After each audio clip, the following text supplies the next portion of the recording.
So how do we plan? Pardon the typo. How do we plan? Okay. So for those of you who follow us, you know that we have a very deep know-how of the market. We love to use the past data, what's happening currently in the market, to forecast what's happening in the future. So like here you have seen, we use a lot of the supply chart. So the supply chart is very powerful because it's very easy to predict the supply in 1 to 3 years time. That one cannot change by much, and that gives you certainty in your predictions of what's going to happen in the market. So we do this not just because it's part of our job, but because we have a passion for it. We are vested in it because we are also in the market. So having a really good know-how of the market reduces, right? Like my little image over there, knowledge dispels fear. So you're doing a good job by joining us and gaining knowledge. So hopefully with more knowledge, the fear factor drops, yeah, because you have more clarity of the future. So having a very deep know-how will allow you to be able to spot patterns and gaps in the market. Again, like what we showed you in the TOP chart. So if you have this deep know-how, you can spot patterns like that. It gives you that edge. So if you know you have a certain edge in something, it also gives you confidence and in making a higher purchase, in making that little leap of faith, because you know something that other people don't. Okay, and we have consolidated that into an ebook. Later on, I will share with you how you can get that. So that one is already done, so no need to wait. So drop me a text and then I'll immediately send it over to you. The next thing that we do is that we map out our long-term goals in terms of our property. So that also gives us great clarity because we know year to year what we need to do to make sure that we are on track. Which year do we need to sell, which year do we need to buy, and based on the year we expect to buy, what is the forecasted price, so that we know how much we need to prepare for that particular purchase. So it makes things very clear, it makes the goals very objective. So then, of course, one of the last things that we do, also very important, is to have a contingency plan. And this is all the more important today because nobody knows what's going to happen. Okay? So that is the gist of it. Let me share with you now on the execution part of it. Okay, so this is our portfolio. We bought Lake Grande, which is located near Chinese Gardens, right? Lakeside, in between Lakeside and Chinese Gardens MRT. Okay, we have never stayed there a single night in our lives. That's a single night that we owned it, so I'm not terribly sure about the location also. So it was a pure investment that we bought in 2016. We sold it late last year and it completed earlier this year. It was a 2+ study. Later on I will share with you the numbers behind it and what are some of the learning points that we learned through the purchase. And there's a lot of things that we learned through that purchase on top of what we do day to day as agents. So which was one of the big reasons why we decided to do this sharing lah, because while there's a lot of things that we learn as agents, there's also a lot of things we learn in our own sale and purchase. So we want to merge that together to value add to our listeners. So what we own currently is a Parc Esta 3-bedroom premium. So again, later on, we will share the whole thought process that we went through to plan for that purchase, and what we hope to achieve in the future. That long-term goal that we have is to purchase a landed property. So this is our purchase at Lake Grande. The actual unit, it was 0902. So like I said, full 100% transparency. You can check this up in whatever public portals that you have. So we bought it in 2016 at 1.02 million.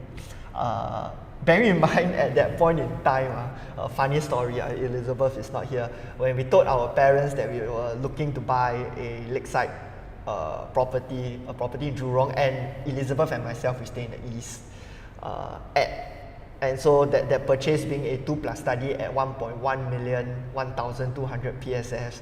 The reactions that we got from our parents was a lot of shock and a lot of bewildered.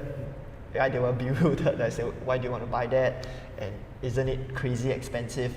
2016, where there was still actually quite a lot of uncertainty in the market. The market is nowhere near where it is like today. So, but we did our research, yeah. We bought into the whole Jurong Lakeside transformation. At that point in time, there was still the high-speed rail, which is no more. But thankfully, the investment still turned out pretty well. And I will share later on what are some of the things that helped us make it right, despite the cancellation of the high-speed rail. So we bought it at 1.02 million. We sold it at 1.28 million. Okay, so it will look like a profit of 180k, but I net off the stamp duties, I net off the agent fees, because we had a co-broke agent involved. And so the approximate net profit was 137,000. The approximate return on equity, so how do you calculate return on equity? Is the profit divided by the capital that we pumped in. So it was around 200, and let me see if I have that calculation still.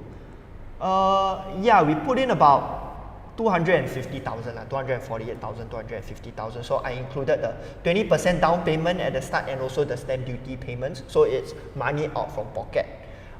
So money that you collect versus money out from pocket. So that gives you approximate return on equity of 55% over 5 years, and that works out to 11% per annum.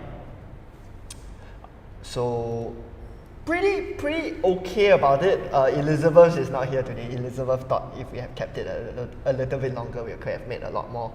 I mean, you know, these kind of things, you never know. I'm pretty happy about it, right? Because by selling this, we've moved on to the next purchase. But before that, I thought what will also be interesting is to share with you some of the current data and what we learned from the current data. Okay, so I highlighted the transactions that I thought were quite interesting. So the unit that made the most money is a 4-bedder, 1172 square feet. Our friend bought it, I mean not real friend, figure of speech. Our friend bought it at 1265 PSF, sold it at 1551 PSF, 1551 PSF. So I was telling Elizabeth that they sold it at 1551 PSF, then she was a bit sian because we sold it at 1486 PSF, sub 1500. So really good profits. He made 336,000. So by far the highest annualized return at 5.1%. So this ties in line with what we mentioned in our predictions video for 2021. We have a strong conviction that large units in the OCR will outperform in terms of their investment moving forward. Okay, large units in the OCR will outperform. We have shared plenty of data in the past to illustrate that fact, and this is just another example to show you. Okay, so that is the guy that made the most money, 4-bedder. Then the second one, which is the 667 square feet. I'm highlighted this one because basically the per square feet sold was 1,700 PSF. When we saw this, we also got a big shock. 1,700 PSF in Lakeside. Yeah, so that's basically what I wanted to say lah. But he bought it very expensive. You notice 1,438 PSF versus 1,265 PSF for the 4-bedder and my PSF at 1,280 PSF. Why so high? Later I will elaborate a little bit further on that. Then as we look down, right, to the transaction on 4th September 2020, that was for 926 square feet. So, story, when we were there, actually our first choice was a 926 square feet. So that's a 3-bedroom compact. So the prices later on I will show you was really quite close, which actually made a lot of sense to get the 3-bedroom compact. But based on how it has performed, luckily maybe because when our turn was called, it was very late in the day already. So all the 3-bedroom compacts were actually sold out. So we had no choice but to buy our stack. But all things turned out well, and we ended up outperforming them in terms of the profit. So I highlighted the comparable units to ours, basically the 3 compacts, 926, 926, 926, 904 square feet ones. They all bought in notice at 1,004, 1,003, 1,004, 1,004. Conventional wisdom will say usually the larger units have a lower PSF than the smaller units, but you notice how I had an entry price of 1,002 and they had an entry price of 1,004. So I feel that is actually the main reason why they didn't make as much of a profit as myself. So why? So let me jump. Okay, so this is the floor plan and the transaction for the 4-bedroom unit, just for your reference.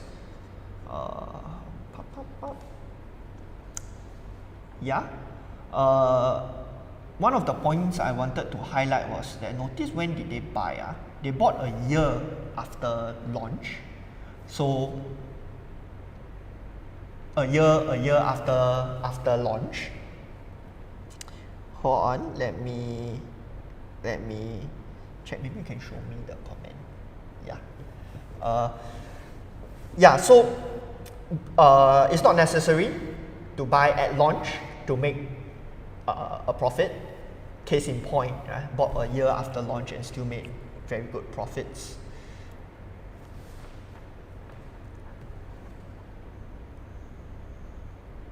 Yes, Keith, correct. Yeah, large units, the 3-bedroom premium and above would be my recommendation. Okay, so this is the 3-bedroom basically that we were looking at, that we wanted to buy. I'm not sure if y'all can see. I cannot show you my cursor, but if you study the floor plan, it is a really good layout because this is a 3 compact with an enclosed kitchen and can be converted into a dual key because one of the bedrooms is tucked all the way on one side of the unit with an attached toilet. So our intention, because we were entering in at as an investor, so we were thinking, if we had gotten this unit, we would convert it into a dual key for higher rental yield. So, but like we said, everything turned out to work in our favor. So we couldn't get this. But then again, notice that the units sold were level 8. So why? I hope that I have that. That wasn't inside. That was inside, but never mind. So over at Lake Grande, another interesting story. The developers, because I'm going to jump straight into the site plan. So you see the site over here, block 2 and block 6. So the lake is across Boon Lay Way. The units that face the lake, if they were to be above level, so there was a significant price jump from level 5 to level 6. It's $100,000 price jump for the exact same unit is because from level 5 to level 6, level 5 you are on level with the MRT track, and level 6 you clear the MRT track. So it's a significant price gap. So when we saw this price, we actually told ourselves that if the units were above level 5, it didn't make sense buying them anymore because of the significant loading, and then that price difference from so level 8 unit, like we can see here, was sold at 1.287. The price gap is very different from our purchase at 1.1 M already. But a level 5 unit was sold at 1.188. That was just 80,000 more than what we bought at. So this is something that we talked about also in a lot of our sharings. It's important to look at the price gaps between the different unit types that you are buying. So if at a 2+ study and the gap over to a proper full 3-bedroom, it's just 80,000, you ideally pick the bigger unit lah. But once it passes that, right? So personally, our threshold at that point in time was $100,000 difference, and also bearing in mind that the lower floor units were going at a significant lower price. We didn't want to go for the higher floor unit, then we dropped down to the 2+ study. So some of the things that we learned, right, thought we could share with you for some learning points. Okay, so that is us, Stack 29. At the back, we didn't take a lake facing unit. We actually chose a unit that also didn't face the pool, which was why our per square feet is so much lower than the per square feet for the units that were facing the lake. So this is another learning point, okay? So now that we are at Lake Grande, right, I thought I could take this opportunity to use this as a case study for resale and new launch price performance. So over at Lakeside, right, some of the comparable existing condos when we bought were Caspian, Lakeshore, and Park Oasis. So they were trending, pardon me, quite a lot of charts. But if you want this for your own reference, drop me a text also. Happy to send that to you to take a look at it. So when we bought Lake Grande at 1280 per square feet, Park Oasis and Caspian, Lakeshore, they were averaging around the $1,000 PSF, so it was a good $200 PSF differential. But today, Lake Grande has moved up to 1,005, 1,006, even 1,007. Our good friend, 667 square feet, 1,007 PSF. But Lakeshore, Park Oasis, and Caspian are still hovering at that 1,000 PSF range lah. So it's one of a good case studies as to the outperformance of new launches versus existing properties. I will not dive into great detail on why that is happening, but if you are keen to find out, right, same, drop us a text, right? That's a discussion that we'll have separately. Similarly, I have also laid in other big developments over at the west side. I added in also Park Rivera and Centris lah. So you also notice that the new launches are outperforming that of the existing developments. But even within the existing developments, I also noticed an interesting trend. You notice how Park Oasis is actually trending up recently, but Lakeshore isn't. So interesting exercise to find out why. I haven't done it, but I did it yesterday night, and then I thought it was quite interesting. Can dive into greater detail to understand the different price performance. Maybe we will talk about this in another session, right? If you like, put down in the comments, right? Maybe we'll run a session on discussing the price performance, the difference in price performance of resale properties. Yeah.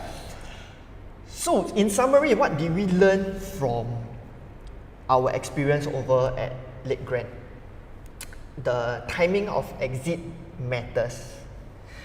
why did I say that? If I jump all the way back, right? Notice the guy that sold in 18 and the guy that sold in early 2020, okay, they do not perform as well as us, right? As a matter of fact, we actually exited a little bit earlier. So why was it a good time to exit? I'm going to bring us all the way back. Sorry, let me see when I'm headed towards. Yeah, the TOP supply, this one, this chart. Okay, we knew that it would be a good time to sell when the TOP supply is low. So that is, hopefully this can make sense to all of you. Why would somebody be paying 1,500, 1,600, 1,700 PSF for a new development when the existing development is at 1,000 PSF, 1,100 PSF, right? So once we have TOP, we are both the same. Pay, and then you can collect key, and then you can move in. So obviously, the preference for buyers in that area are for newer properties, and they are willing to pay a significant premium for that because they have no choice, because the TOP supply is so low. Okay, make sense? So coming back to the points that we learned. So timing matters in an exit. Yeah. So if you exit at the time with high TOP supply, you probably wouldn't be able to charge such a significant premium over your peers because of competition. Next is layout matters. We are very fortunate, or we are very lucky. Actually, we know lah. We picked a layout with an enclosed kitchen. If you can see it, if you want to see, you can hop back onto the replay, or you can actually go and find the layout online. It's a 2+ study with an enclosed kitchen. So the next thing is the buyer profile. So who were our buyers? We only had 3 viewings for our particular unit, and we sold it with tenancy. We just entered our 2-year tenancy, and so the buyer had to wait 1.5 years to take possession of the unit. But the buyer wanted it so badly, so much, because of the good school in the vicinity. We had Rulang Primary School within 1 km. For those of you who are not staying in the West, you probably have never heard of Rulang Primary, but we love Rulang Primary because Rulang Primary basically brought us all these profits. So a good primary school in the vicinity is a major plus. Why we say that? Because our buyer was pregnant and wanted to buy the unit to put the kid into Rulang Primary in the future, and so they planned it for their own stay, which was why the enclosed kitchen method. So that was some of the points that we kind of gathered from the wholesale process. So the last point is be aware of it's a tongue twister. Be aware of the premium facing premiums. So what that means, remember just now when I showed you that the river facing, the lake facing units, the developers were charging them at 1,400 plus per square feet. We were able to buy at 1,280 PSF. So at the end of the day, in the resale market, you got to think, why are the buyers buying in that area for? And so we realized, and we knew that they would be buying there for the upside potential. Had the high-speed rail came into fruition, they were buying it for the school. Are they really buying it for the lake view? We don't know. We were leaning more towards no, because it's also facing the MRT and it's also facing the road, whatnot. So we didn't feel that buyers would pay that premium, and our expectation turned out right. So be aware. So while the developers may price it a certain way, and it's sort of like psychology, right? They price it more expensive, and then naturally you start to think that it is premium. and you can charge a premium, which actually is true, but the premium shrinks, as you can see from the transactions. It has shrunk from 200 PSF to just 100 PSF. So basically, the people that buy 1,200 PSF made more. Okay.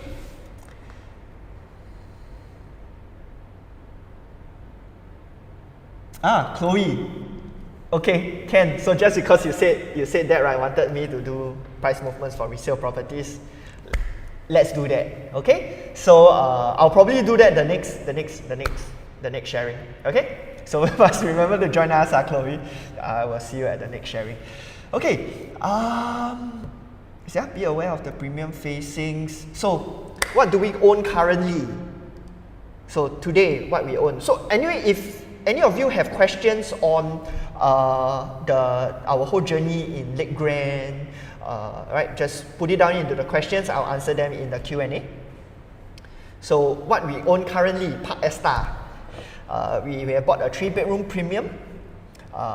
We bought it in February 2020. So fresh in the memories, that's basically right before circuit breaker. We bought it at 1.72 million. It's a 1033 square feet. Premium means it comes with a utility room lah. So what was the thought process behind the purchase at Parc Esta? Okay.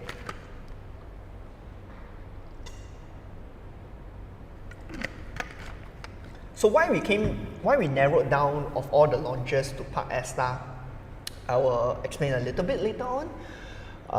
But this is our whole plan that we have set for Parc Esta. You can use this template for yourself actually, right? It's very, very useful. When is your target sale date? We have targeted it to sell in 2526. Very similar in pattern to why we sold it today during periods of low TOP. So we've learned it once, we're going to replicate it and do it again. And because you are listening, you can use it too. What's the target sale price? We are targeting at 2 million. So if it doesn't hit 2 million, we're just going to continue to hold it because we are pretty sure it will eventually hit 2 million. After all, Pasir Ris 2-bedroom already 1.5 million. There's no reason why UNOS cannot hit 2,000 PSF, right? Who are our target buyers? So we have visualized this. Ideally, we are selling to upwardly mobile HDB upgraders, probably coming from Tampines, Sengkang, Punggol. They have upgraded. So while some upgraders are focusing on size, they want to upgrade for size. There are also a group of upgraders that want to upgrade to, in terms of location, they want to upgrade closer to the city center, right? So that is the group that we are targeting, and we got a 3 premium because likely they have kids, so they will need the premium. They have a helper. They are high earning, likely to be dual income. In our 13.9% group over there with 20k and above. So with 20k and above, in our last combined household income in our last session, I think we calculated it that their budget of purchase can go all the way up to 3.3, in excess of 3 million if they want to. So 2 million is an absolute bargain for them.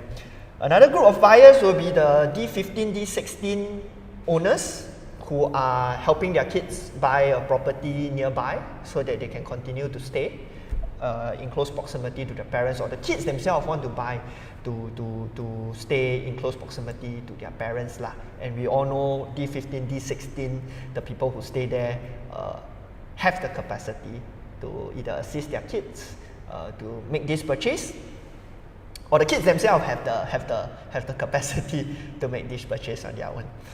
So what are some of the fundamentals that we have applied in selecting Parc Esta? It's near the MRT. It's basically right beside the MRT.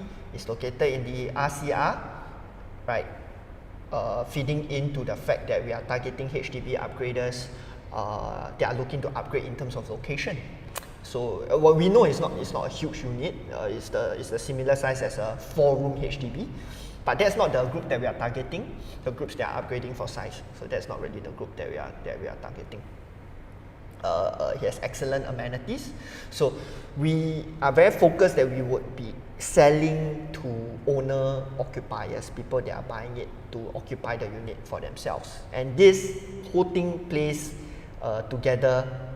Later on, I will share with you the whole deep thought that was put inside this.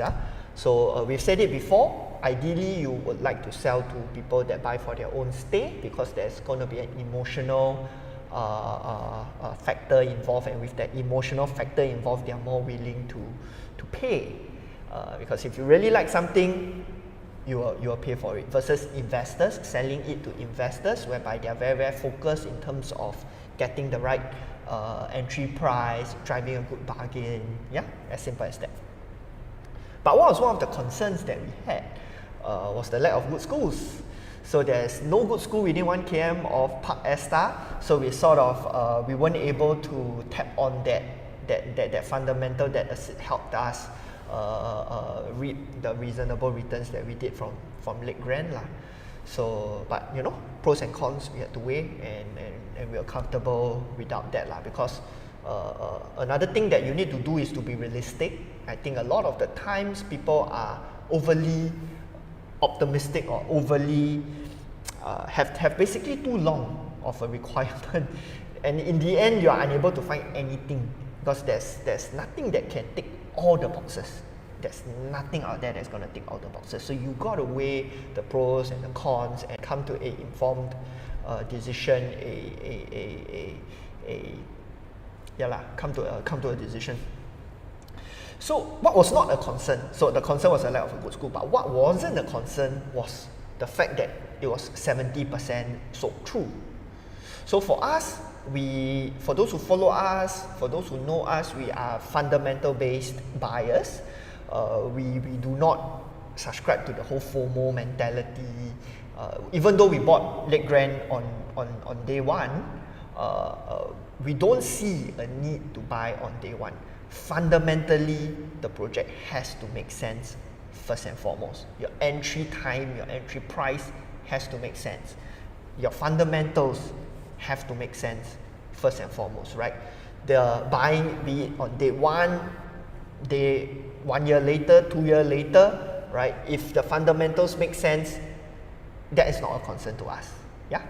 I thought I would bring this out because I think a lot of people now are stuck in the middle, because conventional wisdom tells you that you buy a unit on day one, it gives you the highest chance to make a profit.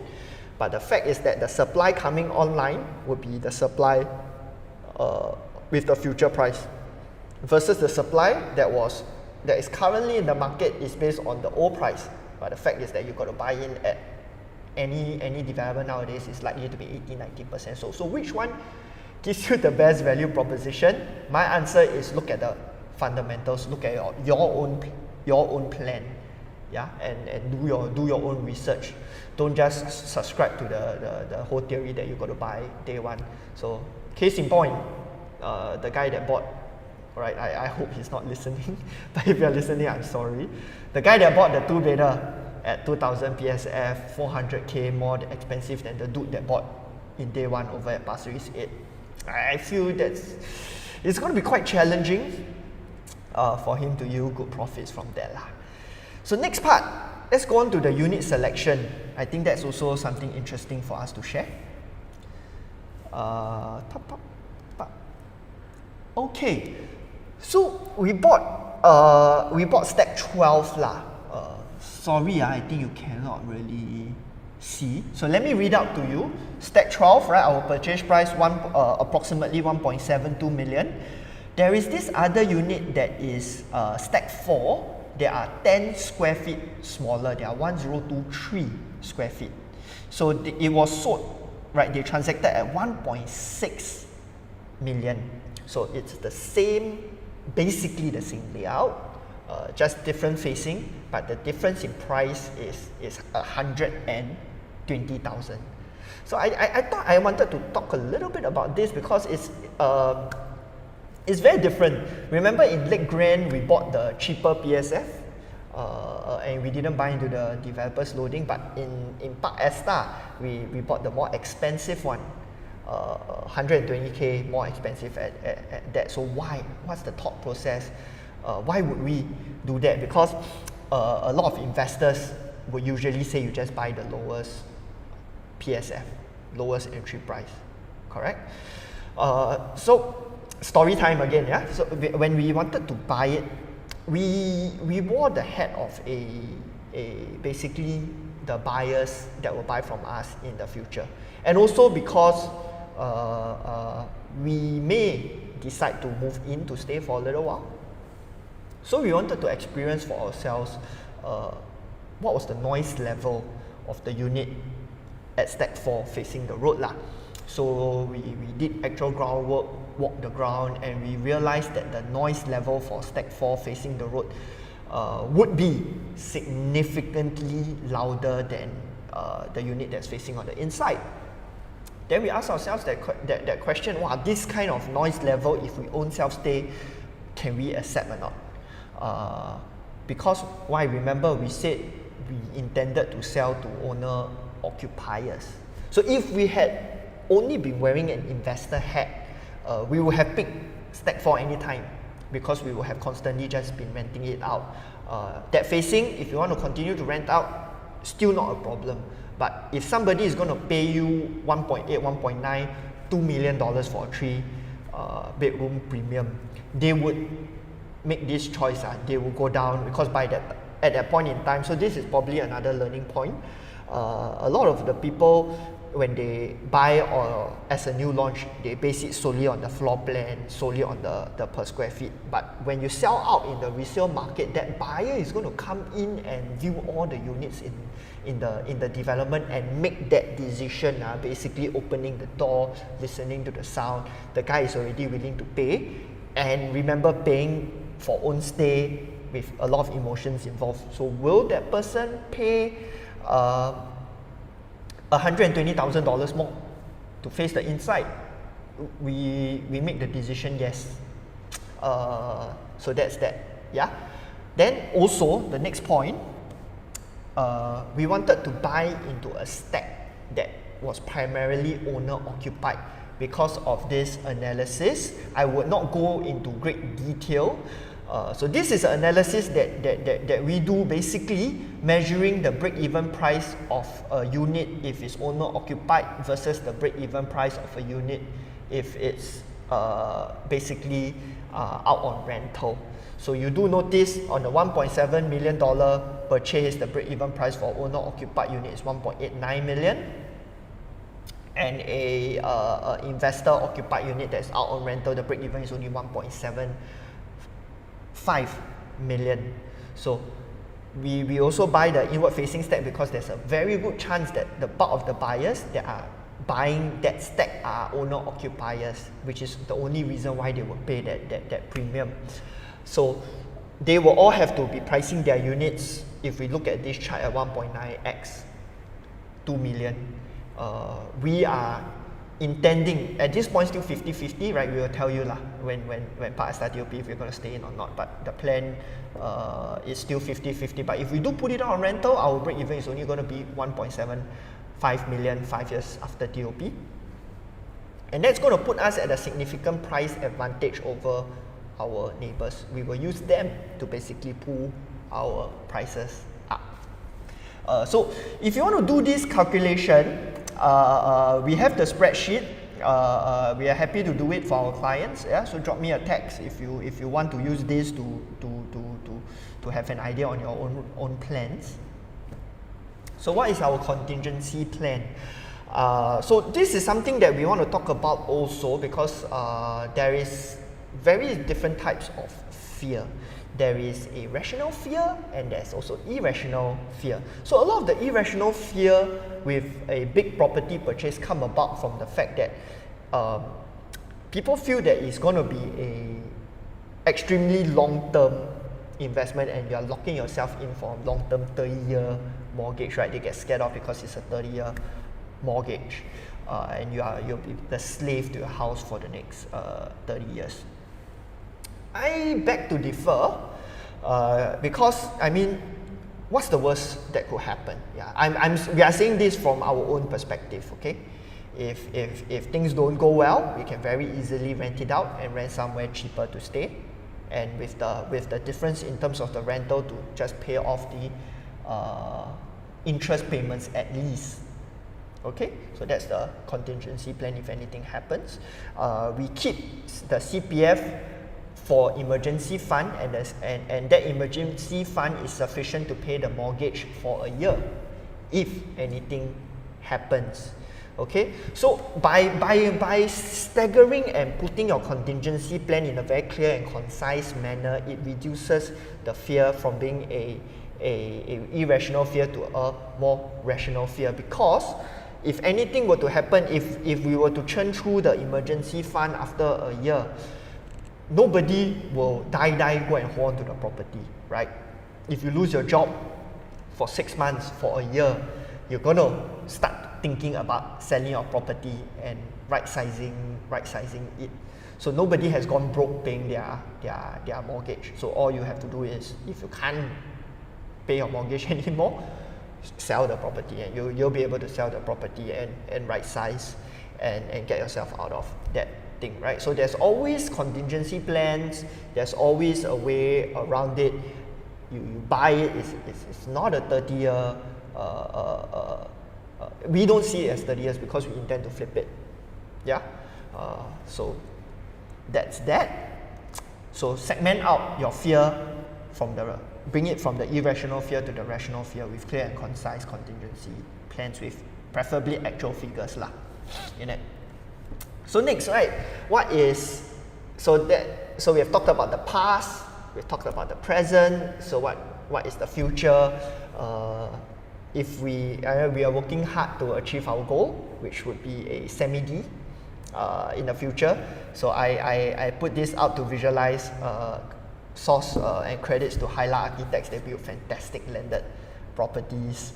So that is the reason why we put it out here is not to Haolian, okay, don't get us wrong, I mean nothing to Haolian, we haven't even buy.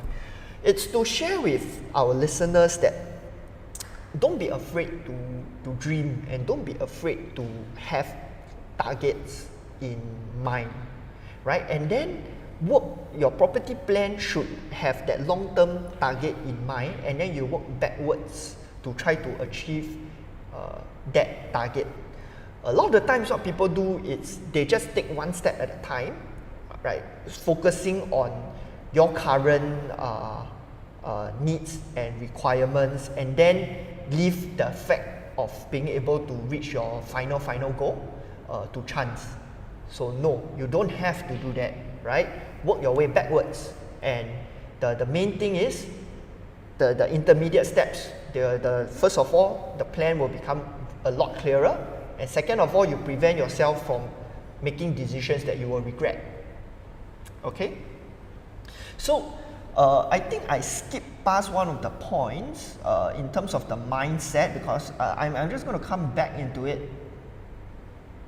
Yes, on how we plan. So this chart on this picture on delayed gratification. So it's something that we really use for ourselves. It's very clear what is our long-term goal, and we are willing to take the necessary steps, the necessary troubles in between to hit that goal. And thankfully, we've seen more and more families, clients, couples choose to take this step of delayed gratification and living with a little bit of inconvenience to hit their goal in the future, which cannot be said actually in 5 years ago lah.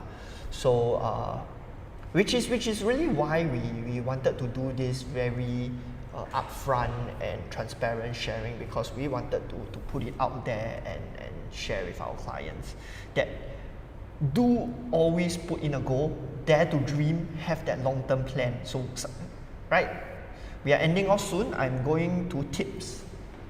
So what are some of the tips to plan your property purchase? So have long-term goals in mind, right? Don't be afraid to dream, especially if you know your earning power is going to come up. you're going to be expected to hit that earning part, that sort of income eventually. Because another painful thing that we notice with a lot of clients that we speak to is that their income and their purchasing power have came up, but they are stuck in a property that is cannot sell, number one, or don't want to sell, because if sell will have to make a loss. So it then becomes a very emotional thing versus a very logical thing. Yeah. So always have long-term plans, work backwards, so you don't do something that you regret, and you always be able to keep yourself on track and track that you are on track to hit your goals lah.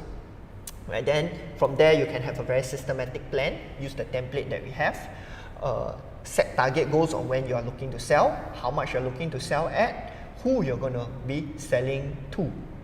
Okay, the next, third and fourth point is logic and emotions. So logic is very straightforward.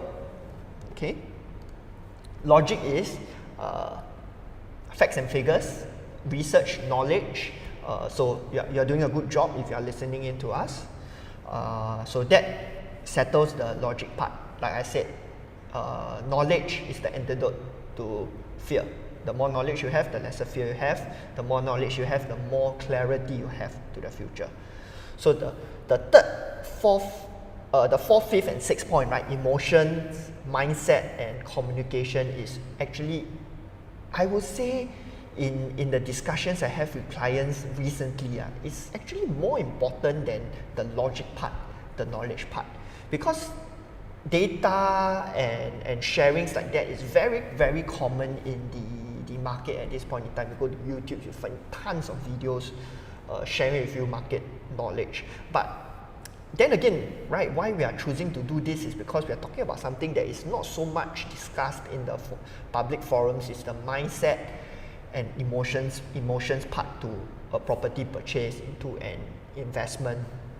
So we talk about things like delayed gratification, long-term plans, daring to dream, working your way backwards, having the systematic plan involved. So having all of that, right, reduces the whole emotional factor that actually impairs and prevents a lot of people from making very good and logical property purchasing decisions.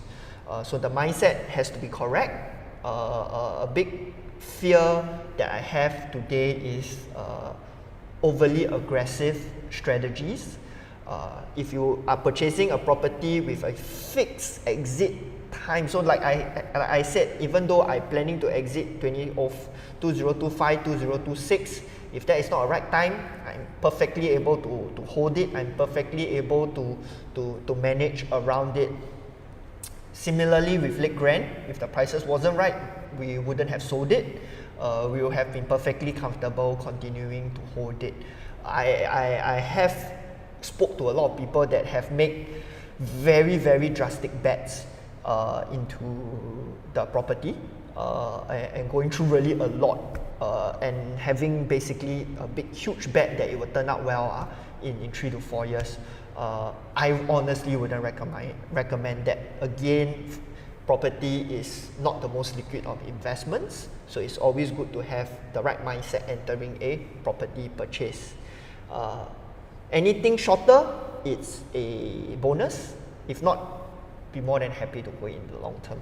Okay, so communication matters. So this is communication between you and your partner, you and the other stakeholders in this property purchase. It's always good to have a common goal in mind. So for those of you who have trouble agreeing with your spouse, with your partner on what is this next purchase, right? A good suggestion is then just pull yourself out in a more macro perspective. Take a look at the long-term goal and at least agree on the long-term goal. That one is probably a lot easier to agree upon than the short-term goal. Agree on the long-term goal and then work yourself backwards. It has helped our clients gain a lot of clarity and be really able to have that property plan in place to take action well. So communicate, right? Communicate on your goals, on your plan, on your long-term goals. Okay. If you have trouble with that, can reach out to us. Because we have also clients that say we end up acting more or less like a counselor to bring the needs and requirements together. So while we are not licensed counselors, we have dealt with that a lot, which is why we are able to come up with tips like that. So for those who follow us, you know the way we think is a little bit different from the traditional thought process, which is why we have done our book, the Contrarian Property Strategies. This book is already done.